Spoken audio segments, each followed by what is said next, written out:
예수님 마태복음 5장에서 7장까지 산상보훈을 말씀하십니다. 오늘 우리가 읽은 말씀은 산상보훈의 결론입니다. 저는 지금까지 설교 본문으로 마태복음 7장 24절에서 27절을 택했었습니다. 그런데 이번에 마태복음을 읽으면서 이 두 건축자의 비유는 21절부터 읽어야 제대로 해석할 수 있겠구나라는 생각을 하게 됐습니다.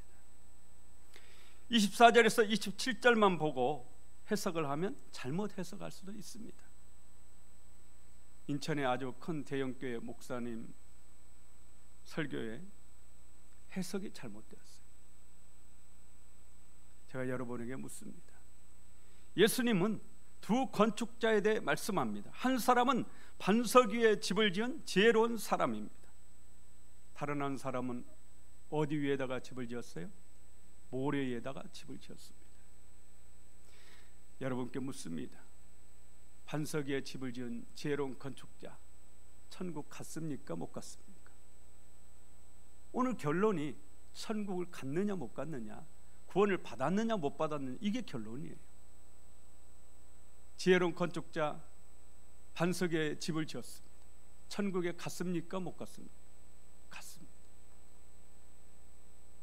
모래 위에 집을 지은 어리석은 건축자, 어리석은 사람, 천국에 갑니까? 못 갑니까?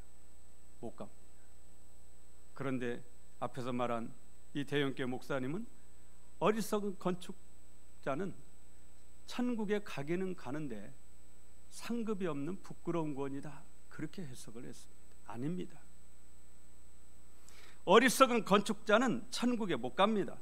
어떻게 하느냐? 바로 21절부터 읽어보면 이 사실을 분명하게 알 수가 있습니다. 우리 21절 함께 읽어봅니다. 나더러 주여 주여 하는 자마다 다 천국에 들어갈 것이 아니요 다만 하늘에 계신 내 아버지의 뜻대로 행하는 자라야 들어가리라. 예수님 보고 주여 주여 그럽니다. 주여 한 번만 한 것이 아니고 주여 주여 했다라는 것은 열정적으로 주님을 부른 겁니다. 나더러 주여 주여 하는 자마다 다 천국에 들어갈 것이 아니요 주여 주여 하는 자마다 주여 주여 하는 자가 다 천국에 못 들어가는 거 아닙니다. 천국에 들어가는 사람은 필연적으로 반드시 예수님을 주님으로 주여라고 그렇게 부르게 되어 있습니다. 그런데 주여 주여 하는 모든 사람이 다 천국에 들어가는 것은 아니라는 겁니다. 예수님에게 주여 주여라고도 해야 되지만 그 다음에 또 필요한 게 있다라는 겁니다. 그게 뭐냐? 다만 하늘에 계신 내 아버지의 뜻대로 행하는 자라야 들어가리라. 다만입니다. 주여 주여 하는 사람 중에 하나님 아버지의 뜻대로 행하는 사람만 천국에 들어간다라는 말씀이에요. 그러니까 예수는 여기서 두 부류의 신앙인을 말하고 있는 겁니다. 입으로는 주여 주여 하지만 행동은 하나님 말씀대로 하나님 뜻대로 살지 않습니다.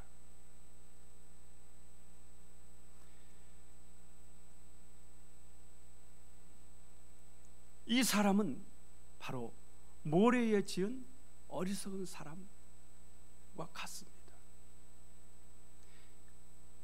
주여 주여 하면서 행동도 하나님 말씀대로 사는 사람은 반석에 집을 지은 지혜로운 건축자입니다. 모래에 집을 지은 사람 천국에 못 갑니다. 입으로는 주여 주여 하지만 행동은 하나님 말씀대로 하나님 뜻대로 살지 않는 사람 천국에 못 갑니다. 나더러 주여 주여 하는 것도 좋다. 그런데 너희는 반드시 하나님 아버지의 뜻대로 살아야 한다. 오늘 주님의 말씀이에요. 위에서 마태복음 5장에서 7장까지를 산상보훈이라고 말씀드렸습니다. 산상보훈이란 산 위에서 말씀하신 보배로운 교훈이라는 뜻이에요. 놀라는 것은 이 산상보훈에 신기하게도 단 한 번도 믿음이라는 단어가 나오지 않는다라는 거예요. 예수님은 수도 없이 많이 믿음에 대해서 말씀하셨어요. 그런데 5장에서 7장까지 단 한 번도 믿음이라는 단어가 나오질 않습니다. 단 한 번도 믿음이라는 단어가 나오지 않아요. 그러면 이 5장에서 7장에서 강조하는 게 뭐냐? 행함입니다. 순종, 실천. 야고보 2장 26절에 영혼 없는 몸이 죽은 것 같이 행함이 없는 믿음은 죽은 것이니라. 예수님 복음서 여러 곳에서 믿음에 대해서 말씀하시지만 우리가 자세히 살펴보면 그 믿음은 반드시 행함이 동반된 믿음이에요.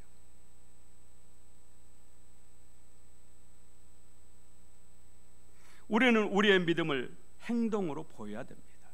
그러면 우리 행동의 지침서가 뭐냐? 우리가 행해야 되는데 어떻게 행해야 되느냐? 우리가 살아야 되는데 어떻게 살아야 되느냐? 그 지침서가 뭐냐라는 거죠.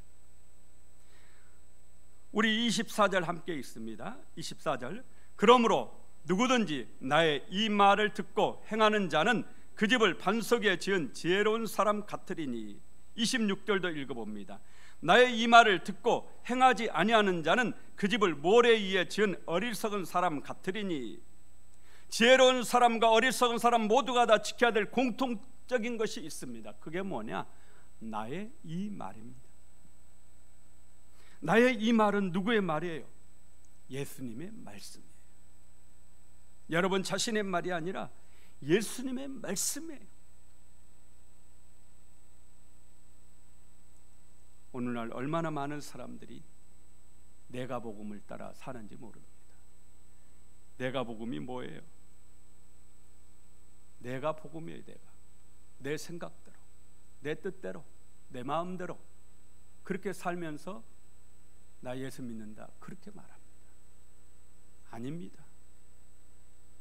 반드시 나의 이 말대로 예수 그리스도의 말씀대로 살아야만이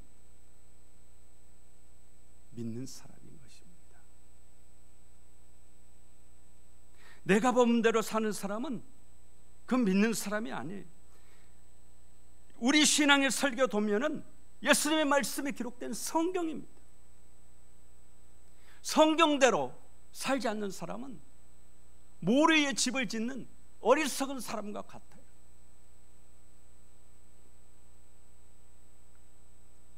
내 생각, 내 뜻대로 살면 그건 예수 믿는 거 아닙니다. 단지 입으로만 예수님을 주여 주여 하고 부르고 있을 뿐이지 진실로 예수 믿는 것이 아닙니다. 진짜 예수 믿는 사람은 예수님 말씀대로 삽니다. 여러분이 말씀대로 살려고 노력조차 하고 있지 않다면 예수님을 믿지 않고 있기 때문입니다.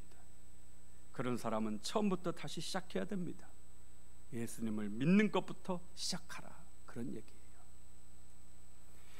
22절 보십시오. 그날에 많은 사람이 나더러 이르되 주여 주여 우리가 주의 이름으로 선지자 노릇하며 주의 이름으로 귀신을 쫓아내며 주의 이름으로 많은 권능을 행하지 아니하였나이까 하리니 그때에 내가 그들에게 밝히 말하되 내가 너희를 도무지 알지 못하니 불법을 행하는 자들아 내게서 떠나가라 하리라.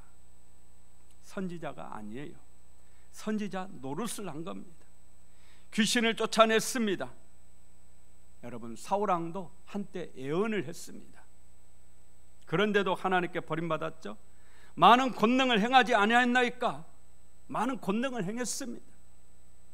요한계시록 13장 13절에 말세에 나타날 거짓 선지자가 큰 이적을 행하는데 하늘에서 불이 땅에 떨어지게 한다라는 그런 큰 이적도 행합니다. 거짓 선지자가, 사단의 하수인이 그런다라는 거예요. 은사 받았다고 안심하지 마십시오. 방언으로 기도한다고 안심하면 안 됩니다. 병 고치는 은사 있다고 구원받은 거 아닙니다. 신령한 척하는 사람에게 속지 마시기 바랍니다. 예수님 말씀처럼 불법을 행하고 있는지도 모릅니다. 우리의 신앙의 기초는 이런 것들이 아니에요. 지혜로운 건축자는 어디에다가 집을 짓습니까? 오늘 본문을 보시면 반석 위에 집을 짓습니다. 반석이 누구예요? 예수 그리스도죠. 고린도전서 10장 4절에 다 같은 신령한 음료를 마셨으니 이는 그들을 따르는 신령한 반석으로부터 마셨으며 그 반석은 곧 그리스도시니라. 반석은 예수 그리스도입니다. 우리의 믿음은 반드시 예수 그리스도 위에 세워져야 됩니다. 두 사람의 집을 짓습니다. 지혜로운 사람은 반석 위에 집을 짓습니다. 어리석은 사람은 모래 위에 집을 짓습니다.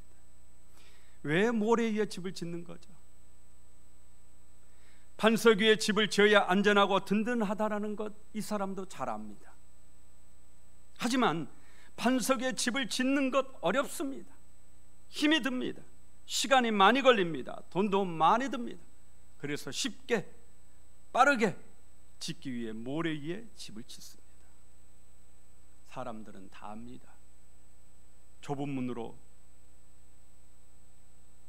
들어가기가 어렵습니다. 길도 협착합니다. 뻔히 고생이 내다 보이는 거예요. 그래서 넓은 문으로 들어가는 겁니다.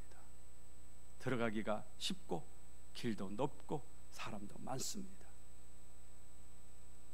마음 한편에는 내가 이래도 괜찮을까? 그러면서도 자기 스스로를 위로하고 위안하면서 계속 넓은 문으로 가는 겁니다. 모래에 집을 짓는 사람도 마찬가지예요. 반석 위에 지어야 하는 줄 알지만 고생하기 싫으니까 쉽게 지을 수 있는 모래 위에 집을 짓는 겁니다.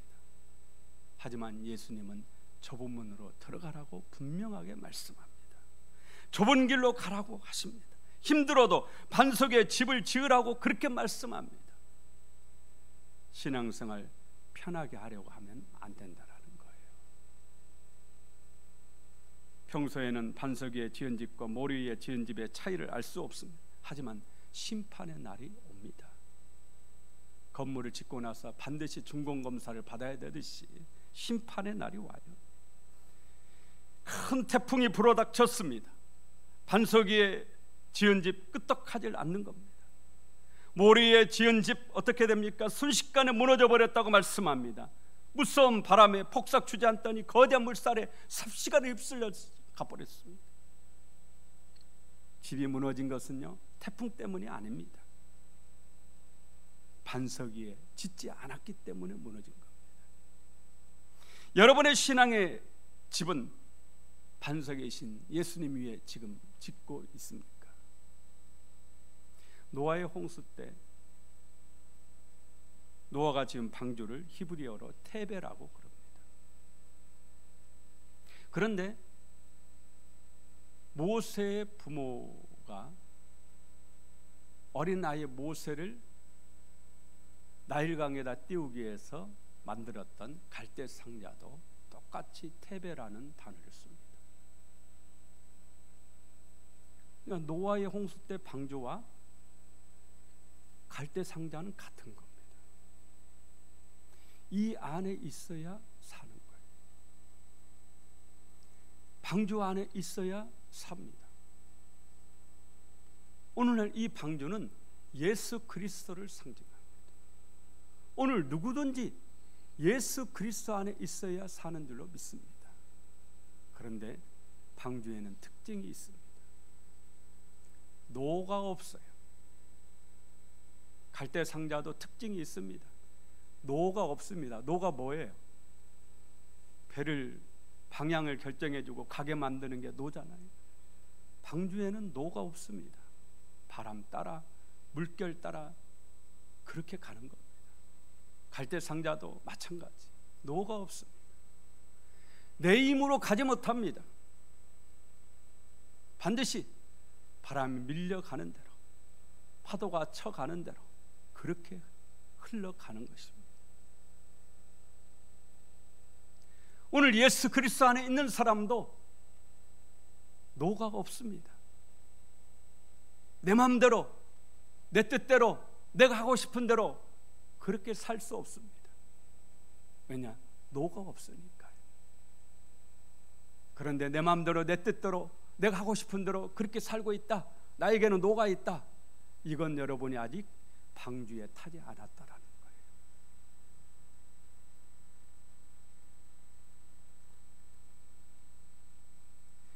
우리는 노에 의해서 움직이는 게 아닙니다. 노에 의해서 사는 게 아니에요. 우리는 성령의 바람에 의해서 가는 겁니다. 성령의 인도하심. 여러분 남은 삶, 남은 인생을 성령님께 맡기시길 바랍니다. 여러분이 저어서 가는 게 아닙니다. 성령의 바람으로 가는 거예요. 또 하나, 노아의 방주도 모세의 갈대 상자도 모두 물이 새는 것을 막기 위해 안에서 역청을 발랐어요. 역청이 뭐냐면요, 석유를 만들 때 석유 원유, 이게 역청이라고 그래요. 끈적끈적하다. 이걸 이렇게 딱 바르는 거예요. 물이 새지 않도록. 갈대 상자도 역청을 발랐습니다. 물이 새지 않도록. 노아의 방주도 역청을 발랐어요. 그렇게 해서 물이 새지 않도록. 오늘 이 역청이 뭐냐? 이게 바로 하나님의 말씀입니다. 우리가 예수 그리스도를 믿고 하나님의 말씀대로 살아야만이 이 세상 풍파와 싸워서 승리할 수 있습니다. 거세게 몰아닥치는 이 세상의 환난과 싸워 승리할 수가 있는 것이죠. 말씀만이 우리를 안전하게 지켜주고 우리를 올바른 믿음의 길로 인도해 주시는 겁니다. 그러므로 지혜로운 건축자는 말씀에 따라 반석 위에 집을 하나하나 지어가는 것입니다. 여러분 모두 예수 그리스도라는 반석 위에 말씀에 따라 집을 짓는 지혜로운 건축자가 되시기를 예수 이름으로 축원합니다.